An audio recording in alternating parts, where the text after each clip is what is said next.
नमस्कार विद्यार्थियों, आज ही एक बार और मैं आज आपके जो 4 प्रश्नावली है उसकी लास्ट वीडियो है। ये 4.3 की जो एक्सरसाइज आपकी 4.3 है उसको शूट कर रहा हूं। देखिए, मैं बात कर रहा हूं आपसे 4.3 में लगातार द्विघात समीकरण की। किसकी बात कर रहा हूं? द्विघात समीकरण की।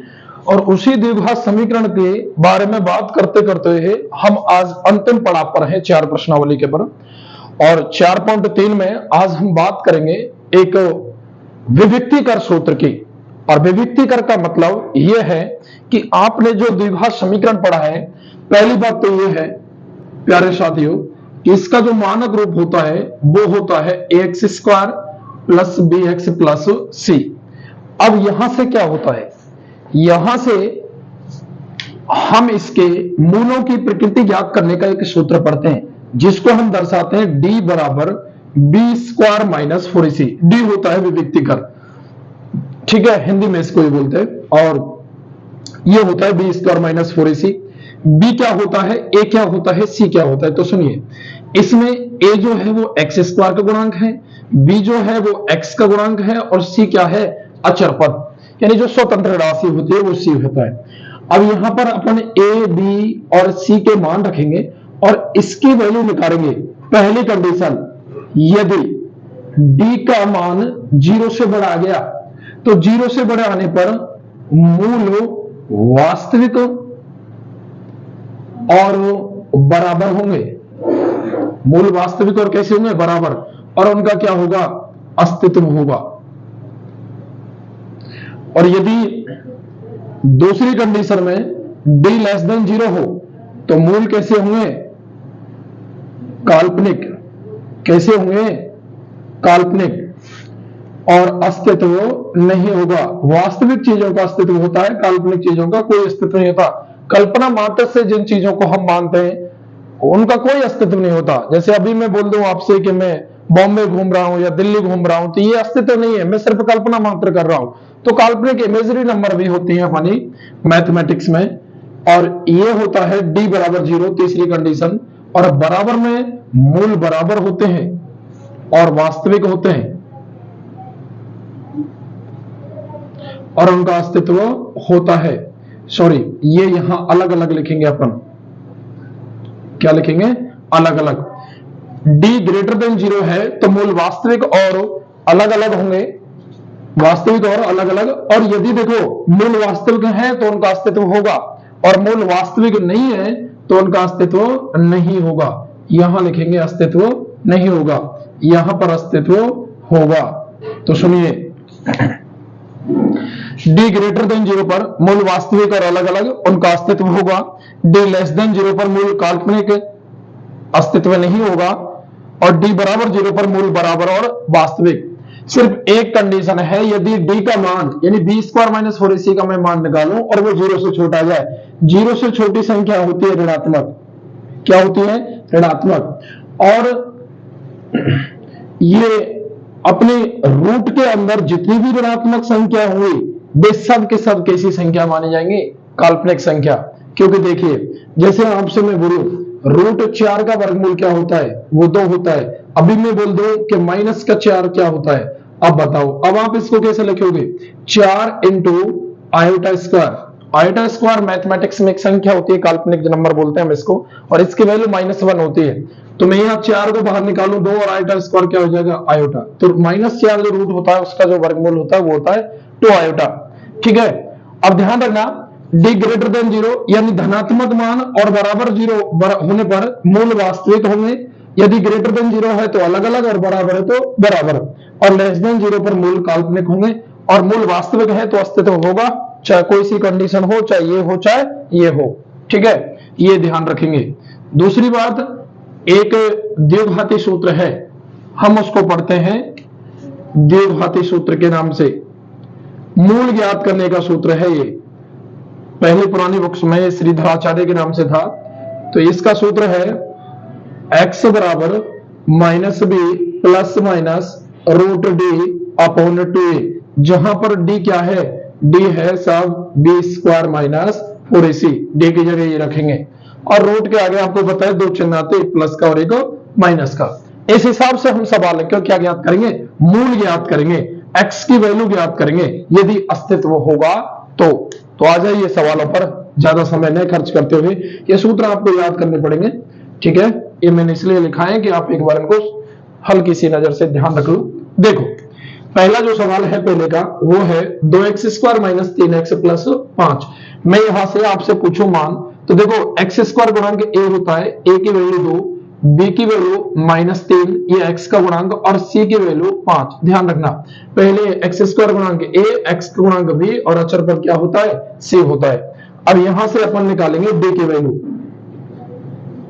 d होता है b² माइनस 4ac।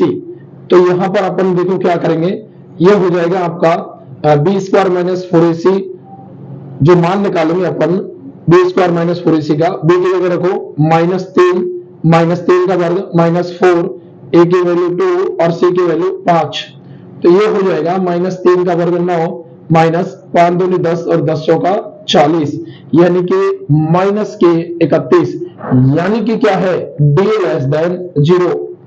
माइनस की जो संख्या है वो 0 से क्या होती है, छोटे होते हैं। अतः मूल कैसे होंगे, ऋणात्मक है, ये d लेस देन 0 है तो ऋणात्मक है, तो फिर मूल कैसे होंगे, काल्पनिक, और काल्पनिक मूल होंगे तो उनका अस्तित्व नहीं होगा, अस्तित्व नहीं होगा। अरे बात समझ में, यदि अस्तित्व है तो ही हम उनको ज्ञात करेंगे, अस्तित्व नहीं है तो क्या ज्ञात करेंगे। ठीक है, ये हो गई आपके मूलों की प्रकृति, इसके मूलों की प्रकृति ज्ञात करो, और वही सूत्र मूलों की प्रकृति ज्ञात करने का, d बराबर b² माइनस 4ac। आप ज्ञात करो b², b की वैल्यू क्या है, -4√3, x का गुणांक 4, a की वैल्यू 3 और c की वैल्यू 4। माइनस का वर्ग धनात्मक, 4 का वर्ग 16 और √3 का 3, 16 तिया 48, माइनस 4 चौका 16 और 16 तिया 48, और 48 माइनस 48 0।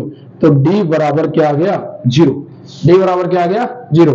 तो मूल कैसे होंगे, वास्तविक और बराबर, मूल कैसे होंगे, वास्तविक और बराबर हैं, तथा उनका क्या है, अस्तित्व होगा।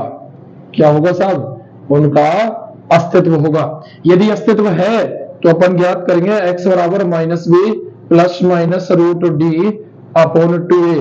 तो माइनस के b की वैल्यू कितनी है, यहां पर मान रखो आप, b की वैल्यू है -4√3, इसका वर्ग प्लस माइनस रूट, d की वैल्यू कितनी आई अपन के पास 0 अपॉन 2a, 2 इंटू a की वैल्यू कितनी है 3। तो x बराबर हो जाएगा माइनस का वर्ग प्लस 4 चौका 16, 16 तिया 48 अपॉन 3 दूनी 6।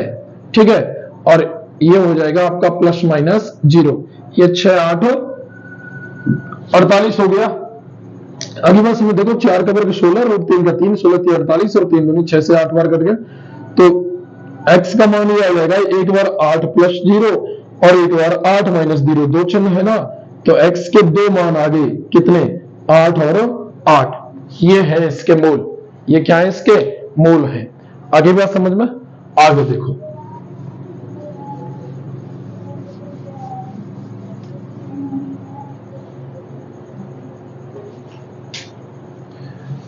आगे सवाल है तीसरा, 2x² माइनस के 6x और प्लस के 3 बराबर 0। देखिए सबसे पहले क्या करेंगे, हम इसके d की वैल्यू ज्ञात करेंगे प्रकृति मूलों की, और मूलों की प्रकृति वही b² माइनस 4ac से, b² माइनस 4ac, b का वैल्यू x का गुणांक -6 -4, a की वैल्यू 2 और c की वैल्यू 3। तो ये हो जाएगा -6 का वर्ग 36 माइनस 3 दूनी 6 और 6 चौका 24। तो 36 में से 24 गए तो कितने बचे बताओ, ये बचेंगे साहब आपके 12, जो कि क्या है, ग्रेटर देन 0। अब यदि ये ग्रेटर देन 0 है तो लिख देंगे, अतः d ग्रेटर देन 0 है, चूंकि d ग्रेटर देन 0 है तो अतः मूल क्या होंगे साहब, मूल हो जाएंगे इनके वास्तविक और अलग अलग, वास्तविक और क्या होंगे, अलग अलग, और क्या होगा उनका अस्तित्व होगा, मूलों का क्या होगा, अस्तित्व होगा। अब यदि अस्तित्व है तो फिर वो मूल ज्ञात करने, तो x बराबर माइनस के बी की value -6 plus minus root D की वैल्यू 12 अपॉन 2a की वैल्यू 2। x बराबर हो जाएगा आपका 6 प्लस माइनस ये जो 12 है ना, इसको अपन ऐसे लिख देंगे तो 4 बाहर आएगा 2 और ये हो जाएगा √3 अपन 2 दूनी 4। तो x की वैल्यू यहां से 2 कॉमन लेंगे तो ये हो जाएगा 3 प्लस माइनस √3 अपॉन 4। तो 2 से कितनी बार कटेगा, 2 बार।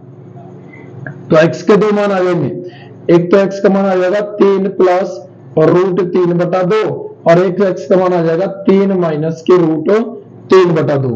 अगली बात समझ में, ये आ गए x के कितने मूल, 2 मूल आ गए। आगे देखिए अगला सवाल,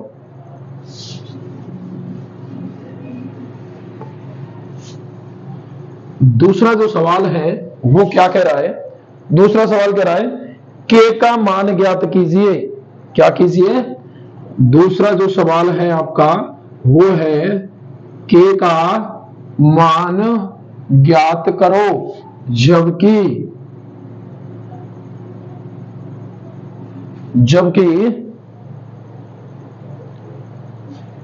मूल क्या है, बराबर है, जबकि मूल क्या है, बराबर और वास्तविक है। ठीक है, अब देखिए यदि मूल बराबर और वास्तविक है तो k का मान हम आसानी से ज्ञात कर लेंगे। पहला जो आपका सवाल है वो है साहब 2x² प्लस kx प्लस 3 और दूसरा सवाल है साहब आपका kx इंटू x माइनस 2 और प्लस के 6। ठीक है, आगे बात समझ में है। ये 2 आपके समीकरण है, बराबर 0 तो अभी मैं नहीं लिख रहा। ठीक है, ये देखो बराबर 0 तब लिखते हैं जब अपन द्विघात त्रिपदी गुणनखंड करते हैं, इसके समीकरण का मान निकालते हैं। यहाँ तो डायरेक्ट k का मान ज्ञात करवा रहे हैं और k का मान कब ज्ञात करना है, जब इसके मूल बराबर और वास्तविक ये दिए हुए हैं। मूल कैसे, इसके बराबर और वास्तविक, और बराबर और वास्तविक में समीकरण का मान बराबर में क्या रखना पड़ेगा आपको, 0।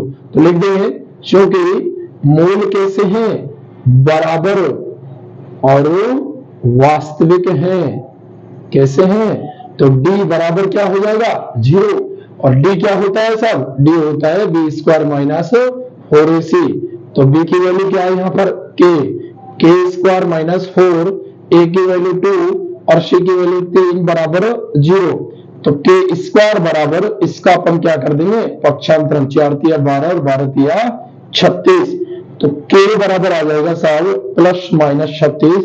तो k का मान प्लस माइनस 6। तो k का मान एक तो प्लस 6 और एक माइनस के 6। आगे बस में ये आ गया साहब k के मान आ गया। ठीक है, 2 मान आ गए। अब इधर देखो, ये भी वही बात है, पहले इसका गुणा करेंगे तो k गुणा, देखो x इंटू एक्स करेंगे x², ये kx² माइनस के, ये हो जाएगा 2kx और प्लस के कितना 6। अब इसमें भी क्या है, d बराबर 0, तो d का मान वही b² माइनस 4ac बराबर 0।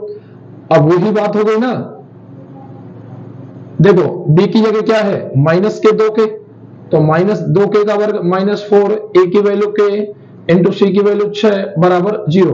तो 2 का वर्ग 4, k का k² माइनस 6 चौका 24k बराबर 0।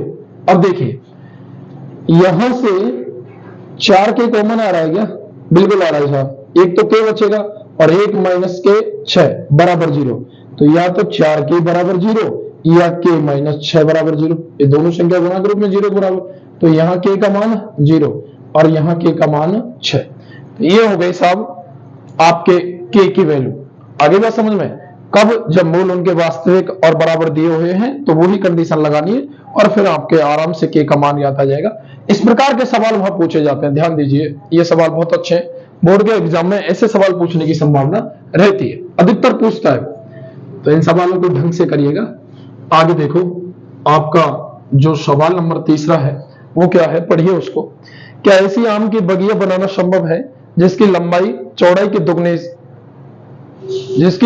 चौड़ाई से दुगनी हो और उसका क्षेत्रफल कितना हो, 800 वर्ग मीटर? यदि है तो लंबाई और चौड़ाई ज्ञात करो। देखिए, एक आम की बगिया है कोई,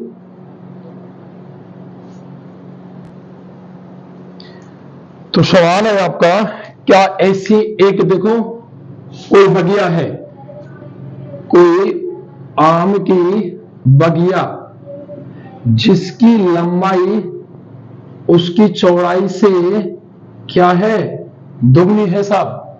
अब ये ऐसा तो किसमें होता है, आयत में होता है। लंबाई हमेशा चौड़ाई से अधिक किसमें होती है, आयत में होती है। जैसे लंबाई मान के चलो 2 है तो चौड़ाई 4, लंबाई 3 है चौड़ाई 6, लंबाई 4 है चौड़ाई 4 है लंबाई 8। यहां चौड़ाई 2 है तो लंबाई 4, चौड़ाई 3 है तो लंबाई 6, चौड़ाई 4 है तो लंबाई 8। अगर चौड़ाई 10 है तो लंबाई 20। यानी ये जो लंबाई है ये इसकी चौड़ाई से क्या है, दोगुनी है। तो लंबाई किस पर निर्भर है, चौड़ाई पर। तो मान लो ना फिर, तो ये हो जाएगा आपका प्रश्न नंबर तीसरा। माना कि बगीचे की चौड़ाई x मीटर, तो लंबाई क्या हो जाएगी फिर साहब इसकी, 2x मीटर। बोलो होगी कि नहीं होगी? अब ये साहब बगीचा कैसा है, आयताकार। कैसा है, आयताकार, क्योंकि इसकी लंबाई जो है वो चौड़ाई से दुगनी है। लंबाई चौड़ाई से अलग अलग है, तो ये लंबाई होगी और ये भी लंबाई होगी, और ये फिर चौड़ाई और ये भी चौड़ाई। जब बराबर है तो फिर ये आमने सामने की भुजा तो किसकी होती है, आयत की। और इसका क्षेत्रफल क्या दे रखा है साहब, क्षेत्रफल 800 वर्ग मीटर। तो इस बगीचे का क्षेत्रफल कितना है, 800 वर्ग मीटर। अब बताओ क्षेत्रफल क्या होता है, लंबाई इंटू चौड़ाई होता है साहब, बराबर कितना है 800। लंबाई क्या है 2x, क्या है साहब 2x, चौड़ाई x बराबर 800। बताओ ये हो जाएगा 2x स्क्वायर बराबर 800, तो 2 से कट जाएगा कितनी बार, 400 बार। x स्क्वायर बराबर आ जाएगा 400, तो x बराबर आ जाएगा रूट प्लस माइनस 200। तो x की वैल्यू 400 का कितना होता है 20, वर्गमूल जो 400 का 20 होता है, तो x का एक मान तो 20 और एक x का मान -20। ये तो निरस्त हो जाएगा, क्यों, क्योंकि ऋणात्मक कभी भी किसी भी आकृति की विमा ऋणात्मक नहीं होती। तो उसकी जो चौड़ाई है वो तो 20 मीटर और जो इसकी लंबाई है वो हो जाएगी इसकी दुगनी, यानी 20 गुना 40। देखो क्षेत्रफल 800 ही है, इसका मतलब ये संभव है। आगे आ जाइए, अगला जो सवाल है आपका वो है आपका प्रश्न नंबर चौथा।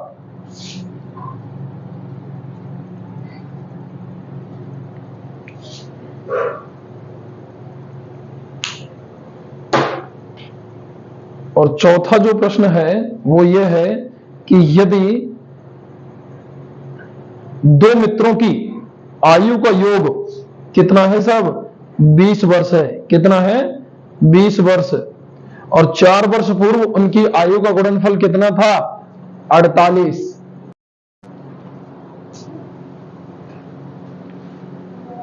देखिए ये सवाल है आपका कि दो मित्रों की जो वर्तमान आयु का योग है, कैसी वर्तमान आयु का योग 20 वर्ष है, 4 वर्ष पूर्व उनकी आयु का गुणनफल 48 था। तो वर्तमान आयु ज्ञात करो, यदि संभव है तो। ये लिखा है सवाल में, मैंने लिखा नहीं है, यदि संभव है तो। अब ये क्या है, संभव क्या है, यदि ऐसा चीज वास्तव में अस्तित्व है तो आपको ज्ञात करना है। इसका मतलब आपको पहले मूलों की प्रकृति ज्ञात करनी पड़ेगी, जो समीकरण बनेगा, और फिर हम उसी द्विघाती सूत्र से ज्ञात करेंगे। देखिए क्या करेंगे, ये पहला एक मित्र है कोई और ये दूसरा मित्र है साहब, दो रेखा है, दोनों के मित्रों की जो आयु का योग है वो कितना है 20 वर्ष है। ये पहला मित्र हो गया और ये हो गया साहब इनका दूसरा मित्र, इनकी आयु का योगफल कितना हो गया 20। हमको नहीं पता साहब कि इसकी कितनी है, लेकिन अगर मैं ये कह रहा हूं ये 10 है तो ये भी 10 का होगा, क्योंकि 20 में 10 जाएंगे 10 ही तो बचेंगे। ये साहब अगर 15 साल का है ना तो दूसरा 5 का, ये साहब 12 का है तो ये दूसरा कितने का 8 का बचेगा। हमको नहीं पता, इनमें से एक की आयु ज्ञात होनी चाहिए। मान के चलो मैं एक की x मान लूं, तो दूसरा क्या निकल कर आएगा, ये उधर जाएगा तो माइनस का होगा, तो 20 माइनस एक्स, बोलो होगी कि नहीं होगी? अरे होगी ना। तो ये अपन मान लेंगे, माना कि पहले की आयु,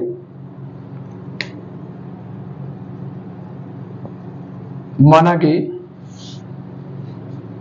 पहले मित्र की आयु x वर्ष, तो सब दूसरे की कितनी हो जाएगी? दूसरे की जो आयु है वो हो जाएगी साहब 20 माइनस x वर्ष।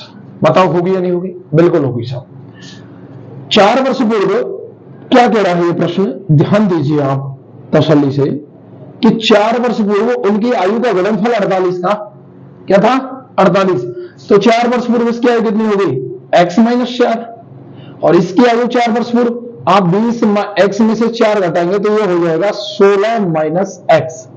इनकी आयु का गुणनफल कितना था? 48। तो ज्ञात करो फिर, एक बार x का गुणा करो 16 माइनस x से, फिर माइनस 4 का गुणा करो किससे? 16 माइनस x से, बराबर 48। गुणा करो 16 into x, 16x minus x square minus 16 चौका 64, और माइनस माइनस प्लस के 4x बराबर 48। और इसका क्या कर देंगे अपन? पक्षांतरण। तो ये हो जाएगा साहब माइनस के एक्स स्क्वायर, 16x और 4x हो जाएंगे आपके 20x, माइनस के 64, और ये 48 इधर आएंगे, ये भी माइनस के बराबर 0। तो देखो अपन इनको जोड़ लेंगे, लेकिन माइनस का भाग देते हैं, ये होगा एक्स स्क्वायर माइनस के 20x, और ये माइनस, देखो ये माइनस का भाग लगेगा, दोनों प्लस के हो जाएंगे। अब 8 4 12, 6 4 10 और 11 बराबर 0। ये समीकरण हो गया, x square minus 20x plus 112। अब इसको कैसे पता लगेगा कि भाई ये इनका अस्तित्व है या नहीं? तो वो ही विविक्तिकर सूत्र लगाएंगे। तो d बराबर क्या होता है? b square minus 4ac। तो देखिए b की वैल्यू माइनस 20, x का गुणक होता है 4, a की वैल्यू 1 और c की वैल्यू 112। तो इसका मतलब हो जाएगा 400 माइनस, अब देखो ये हो जाएगा 4 दूनी 8, 4 एकम 4 और 4, ये बचेगा माइनस के 48, जो कि क्या है? Less than 0। इसका मतलब क्या हुआ? इसका मतलब ये हुआ साहब कि d लेस देन 0 है, अतः मूल क्या है? काल्पनिक, और काल्पनिक मूलों का अस्तित्व नहीं होगा, अस्तित्व नहीं होगा। अस्तित्व नहीं होगा तो फिर स्थिति संभव है ही नहीं। आगे मेरी बात समझ में आपके, यदि मूल वास्तविक आते, अब चाहे वो अलग अलग आते चाहे बराबर आते, तो हम इनके मूल ज्ञात कर पाते। अब इनके मूलों का कोई अस्तित्व नहीं है। तो इसका एक लास्ट सवाल बचा है आपका, प्रश्न नंबर जो 5वां है वो देखिए। अब आप 5वां प्रश्न क्या है?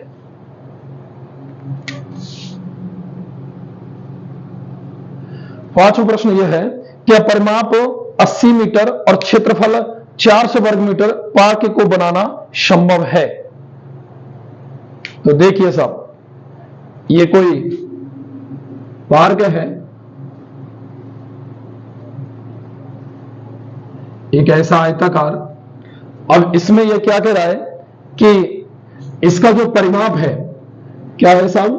इसका जो परिमाप है वो तो 80 मीटर है, और क्षेत्रफल कितना है साहब? 800 वर्ग मीटर। अब ये बोल रहा है कि इसकी लंबाई और चौड़ाई ज्ञात करो। यदि ये सब कुछ संभव है, क्षेत्रफल 800 नहीं है, सॉरी 400 है, यदि ऐसा संभव है, अब ध्यान दीजिए मेरी बात का, यह संभव कब होगा? ये ऐसा संभव का मतलब क्या है? यह संभव का मतलब है कि आप इस पार्क में लंबाई और चौड़ाई में जो आप संबंध निकालोगे, इसका परिमाप कब निकलेगा? परिमाप होती है किसी भी आकृति की विमाओं का टोटल योगफल। अब परिमाप के लिए हमको इस विमा पता होना चाहिए, तभी तो हम परिमाप निकालेंगे। क्षेत्रफल भी क्या है? इसका लंबाई इंटू चौड़ाई, तो वो भी हमको ज्ञात होनी चाहिए, लंबाई चौड़ाई। इसका मतलब चाहे मैं परिमाप ज्ञात करूं चाहे मैं क्षेत्रफल ज्ञात करूं, इस आकृति के हमको लंबाई और चौड़ाई पता होनी चाहिए। अब ये कह रहा है कि यह स्थिति सब, अब इसमें आपको अस्तित्व है या नहीं मूलों का? यदि मूलों का अस्तित्व होगा तो ही हम इसके मूल ज्ञात कर पाएंगे। लंबाई चौड़ाई जो हम निकालेंगे तो पहले उसको मूलों का अस्तित्व, और अस्तित्व निकाल के फिर उसकी लंबाई चौड़ाई पता लगेगी। पहले तो मान लेंगे मान करके एक समीकरण बनाएंगे और समीकरण को बनाने के बाद में फिर मूलों का क्या ज्ञात करेंगे, अस्तित्व ज्ञात करेंगे। तो आ जाइए। तो माना कि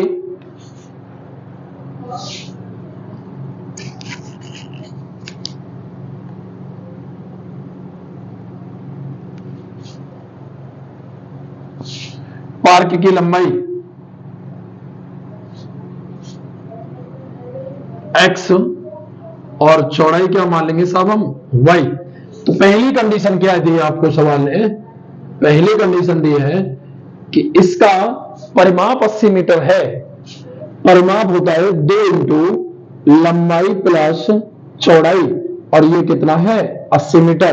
तो आ जाइए 2 इंटू लंबाई x चौड़ाई y बराबर 80, और ये 2 से कितनी बार कटेगा, 40 बार। तो ये आ गया आपका x प्लस वाई बराबर 40, समीकरण नंबर 1। दूसरी कंडीशन क्या है साहब, दूसरी कंडीशन है कि इसका क्षेत्रफल 400 वर्ग मीटर है।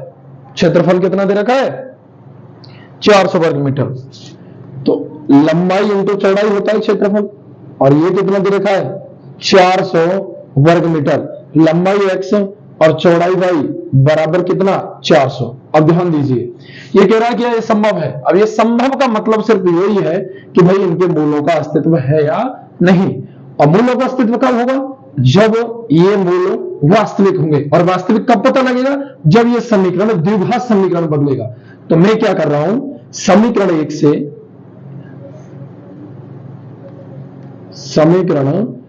1 से मैं लिख दूं y बराबर 40 माइनस एक्स, इसका पक्षांतरण कर देंगे, y बराबर 40 माइनस एक्स। समीकरण 2 में रखने पर, कहां रखने पर साहब, 2 में रखने पर। तो रखिए, तो x इंटू वाई की जगह क्या रख रहे हैं 40 माइनस एक्स बराबर कितना 400।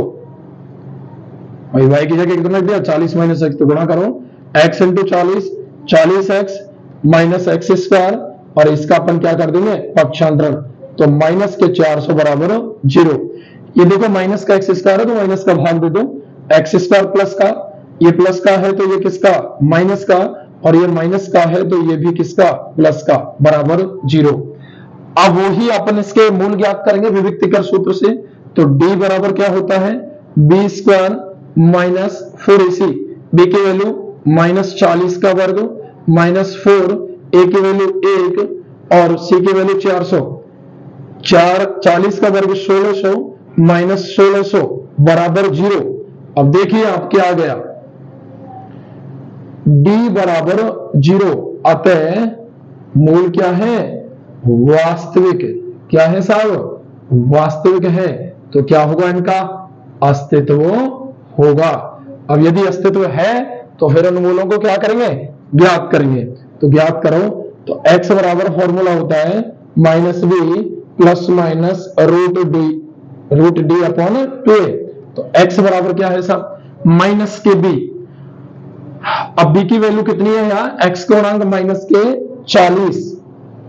एक तो माइनस का ये सूत्र का, और माइनस का मान भी क्या है माइनस के 40, प्लस माइनस रूट डी, इसका मतलब 0 अपॉन 2।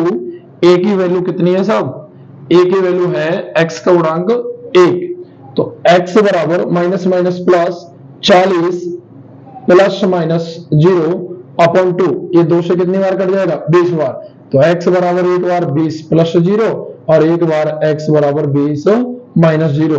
तो x की 2 वैल्यू आ गई और दोनों के दोनों मान क्या है 20 है। क्या है साहब 20 है। अब देखिए जब मान 20 है तो इस 20x के इस मान को एक समीकरण में रख देंगे अपन, ठीक है। तो मैं यहां से समीकरण 1 से मान रखो, आप x की जगह 20 रखो, 20 प्लस वाई बराबर 40, पक्षांतरण कीजिए y बराबर 40 माइनस 20। तो y की वैल्यू कितनी आ जाएगी 20 आ जाएगी। तो x का मान भी 20 है और y का मान भी क्या है 20 है। ये जो है ये आयताकार नहीं, ये कैसी है साहब वर्गाकार है, इसकी लंबाई और चौड़ाई आपस में क्या है बराबर है। आगे बात समझ में। ये था दोस्तों आपके एक्सरसाइज 4.3।